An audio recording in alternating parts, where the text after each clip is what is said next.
In 2021, America unknowingly entered a dangerous era. Whistleblower Lindy Lee revealed that President Biden's cognitive decline allowed Obama-era elites to seize control behind the scenes. This shadow government, unelected and unaccountable, began dismantling our constitutional values while the media turned a blind eye. Steve Ricchetti, Anita Dunn, and other Obama loyalists became the real decision-makers. They pushed radical policies, open borders, woke military mandates, and crippling energy restrictions, while Biden merely recited scripts. This wasn't democracy. It was a puppet regime, exploiting a president's weakness to bypass the will of the people. Young, radical aides, the MG-Generation, infiltrated every agency. They diverted USAID funds to transgender opera productions in Ukraine, while veterans died waiting for care. These activists saw government not as a service to citizens, but as a tool for social engineering, all under the guise of progress.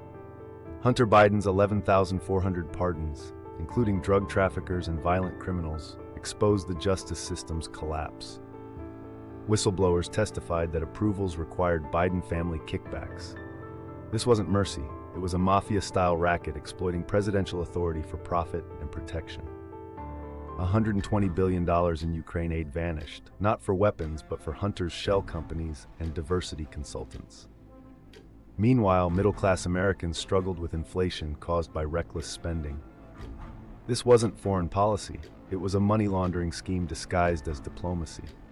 By 2024, moms at PTA meetings and farmers in Iowa knew the truth. Main Street protests erupted nationwide, demanding accountability. The media mocked them as conspiracy theorists, but IRS leaks and brave journalists proved their claims. This was the most corrupt administration in history. January 2025, President Trump's inauguration speech vowed to drain the swamp permanently. Within weeks, he declassified documents proving the shadow government's existence. Obama aides fled Washington as arrests began. The people's vote had finally overruled the elite's backroom deals. The fight came at a price. J6 political prisoners remained jailed, conservative voices were still censored, and deep state holdouts sabotaged reforms. Yet every great revival requires sacrifice. Just as Washington endured Valley Forge, we endured this battle for the soul of our nation. Radical professors still teach kids to hate America, corrupt judges block border security.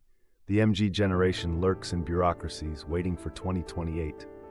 This isn't over, but unlike 2021, patriots now hold the keys to power. We must use them wisely to purge every last vestige of this anti-American cabal. As Lindy Lee warns in her latest interview, they'll try again, but armed with truth and unity, will prevail. Remember, what saved America wasn't just Trump's leadership, but millions who refused to accept decline.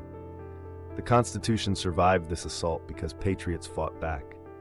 Now we must teach the next generation to guard it just as fiercely.